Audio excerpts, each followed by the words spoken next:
G'day folks, welcome to another weekly general update for the 6th and 7th of April. And it was a shortened trading week this week with the run into Easter, but nevertheless some pretty interesting moves in the market. So we'll take a look at those and perhaps some indicators as to where the market may be going over the next couple of weeks. Now first of all, just a reminder, this is all general advice only. So a summary of the action for the week: the S&P index lost 10 points net on the week, and it raises the question now, just looking at the pattern, has the market topped for now? I'm not saying that it has, but I'm a little more cautious about the near term in the market, and I'll cover a couple of the key indicators that we'll be looking for. Now, as you're aware, I have been looking for a top around 1440, perhaps sometime in May. And I still think that's quite possibly the stronger chance at this stage. But certainly the action of the last couple of days of last week does open up the possibility, to my mind, that we may have topped and we may perhaps head down to somewhere around about the 1340 or 1320 mark, something of that kind of nature. But the key levels for me are 1370 to the downside and 1440 to the upside, and a break of either of those I think would initiate a bit more of a trend either up or down. So they're the key areas to look for. The ASX 200 lost just 15 points on the week, so it was a fairly mild week for the Aussie market. And we had what looked to be a break of the 43.50 area, which is a level that had been tested on 9 previous occasions. But the market wasn't able to hold it. It only popped up above that for basically one day and then turned around and has gone back into the range again. So again, that's not a good sign when you get a break of that nature that's then not sustained and you close back into the range. Quite often the market will then head back down to at least the midpoint of that range, if not back down to the bottom of the range. So we'll have a look at that on the ASX 200 as well, because that's obviously very important for the Australian market and very important for market sentiment. Now clearly banks were the best performers in March in the Australian market, no question about that. The resource majors, BHP, Rio in particular, Woodside as well, really did struggle during the month. Now looking at the important bond yields, Spanish and Italian 10-year bond yields have started to spike back up again quite sharply, and that is a bit of a worry. And it would seem that the money that the ECB put into the European banking system, the impact of that is wearing off, and bond yields are basically starting to spike back up again. So it's like if the ECB is not printing money, then the other people in the market that would normally be buying government bonds just aren't there, and yields are rising again. Now 30-year US yields, which are also obviously critical for the US housing market, they remained higher, but they're not really trending yet. We've had a spike and now it's just going sideways. So the jury's still out on US bond yields as well. Now the US dollar it had a bit of a bounce, but did decline a little bit on Thursday night, so it looks like it's just degenerated into a big choppy sideways move, with the 150-day moving average providing some support. So we'll just have a look at those couple of charts. And this is the S&P 500, and I'll just pan back here and give you a bigger picture view. So you can see here I've marked out a pretty clear channel. We've got, on the downside, we've got support at 1370. On the upside, we've got resistance at 1440. You can see at the moment we're sitting just a bit above the midpoint of that trading range. So really the market could go either way from this point in time. But the pattern's just looking to me it's looking like it's topping out to me. It's not to say we can't get one more surge up to 1440. That's absolutely possible, and I think I'd probably still give that a 60% chance. But if you have a look at the action over the last several months, particularly from the lows in December, you'll notice that we had a 3-day correction here, and then it went up very clearly to new highs and kept going.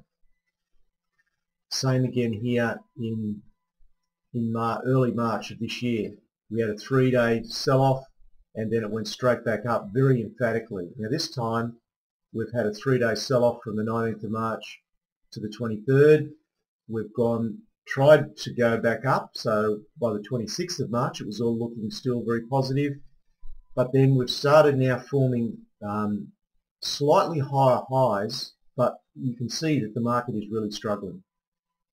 So the question is now, have we gone into a sideways move for the next few weeks and then ultimately have a crack at 1440, or have we topped out on the 2nd of April at 1422 and we'll now get a correction of this larger move?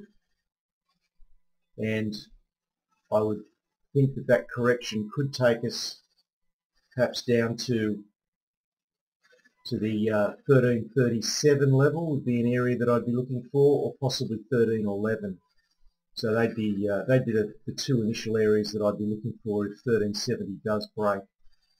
So there's just a bit of a structure to have a look at, but to me there's still a lot of question marks about the US market. The European bond yields are not a good sign to see those spiking up again. So there's just some uncertainty in the market, and I think as a consequence it's probably not a bad idea to just to play a little bit safer. Now let's have a look at the US 30-year bonds. So this is the 30-year bond yield. You can see we had a big spike up which started in March, about the middle of March. We pulled back 50% exactly. We had then two very strong spikes into early April, and now it's just gone sideways again. So again, you really can't make any conclusions at this stage other than to observe that there still is the potential for the bond yields to break out to the upside, and that would be extremely positive for gold. Now this is the US dollar index against a basket of currencies, and you can see the price really now is starting to just work its way into a bit of a choppy sideways action. If the US dollar does break above this level here at about $80.70, then that would indicate a possible uptrend, and that would not be positive for stocks. So the US dollar index is also another key indicator to keep your eye on. Now let's have a look at the Aussie market. This is on a daily chart, and if we pan back we can see all of the attempts here that were made at breaking the 43.30 level. We had started really in August of last year. 1, 2, 3, 4, 5, 6, 7, 8, 9. We finally got a little bit of a break above it that occurred on the 2nd of April, but it immediately turned around intraday, closed on its lows, so that's a really bad sign. When you've got a little bit of a look above that 43.50 area, went about 30 points above it, and then immediately turned around within the same session and closed on the lows. So I'm of the view that we could well be heading back down into this range. I think that's now quite a distinct possibility, and I would really put the midpoint of the range, if these would be the tops and bottoms of the range. The bottom would be 38.40. The top of the range is 44.17. So the midpoint of those two levels gets us to around 41.28. So I think now there's a distinct possibility that the Aussie market, the Aussie index anyway, could possibly head back down towards that 41.28 area, which is the midpoint of that range, that triangle that's been forming. And it's not at all impossible that it could also head towards the bottom of the range, but I'm pretty doubtful on that at this stage. So not a great sign for the Australian market.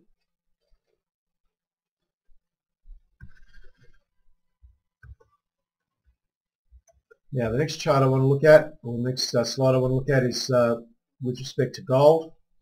Gold fell $42 on the week. Looked like it ran up to the 1690 resistance area and got rejected back off that pretty quickly. So net down $42 on the week, and it's really just continuing to be in this consolidation period from the September highs. But I still am firmly of the view that we are close to completion on this move on gold. And I think when we look at the weekly chart in a minute, you'll see clearly why that still is the case. Now, I'm prepared to tolerate a bit of downside below 1620 as long as it's shallow and fairly brief, and still expecting a higher move. But really the confirmation of that higher move, we really need to see a break of 1690 to signal the next up wave is underway. But I'm still, as I said, firmly of the view that that's what we're going to see. Now this process of consolidation could take a few more weeks to play out yet, so just be patient with it. And the American gold stock indices, the GDX and GDXJ, disappointingly formed new lows. They're incredibly oversold at this point in time. So we've just got to really take it day by day. I didn't expect those lows to break, but they did. And so obviously it's still searching for a low point. But the one thing that you've got to recognise is that ultimately these are businesses that are profitable and making money, and that there is a point where people are going to start to step in and say these prices are just too cheap, and I believe we're quite close to that now.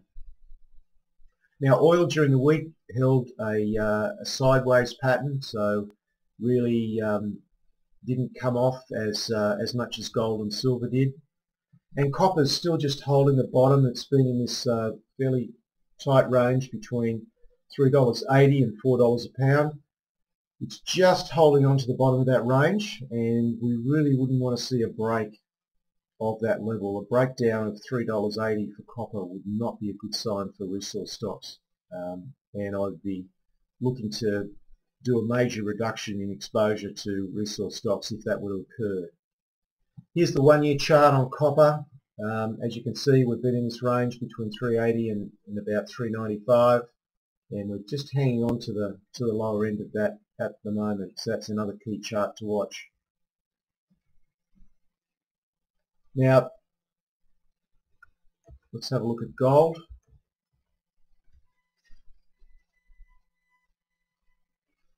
So first of all, we'll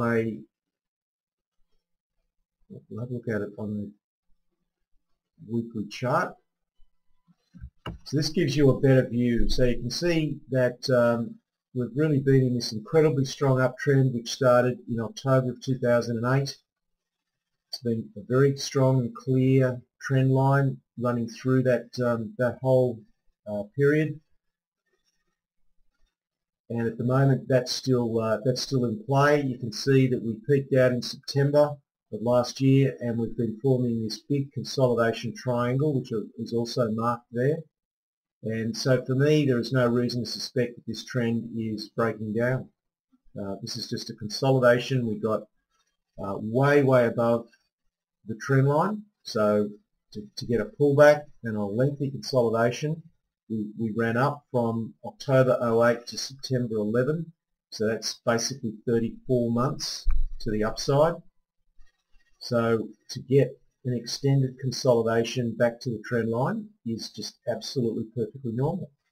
Now that consolidation now has been in progress for, this is the 8th month I believe.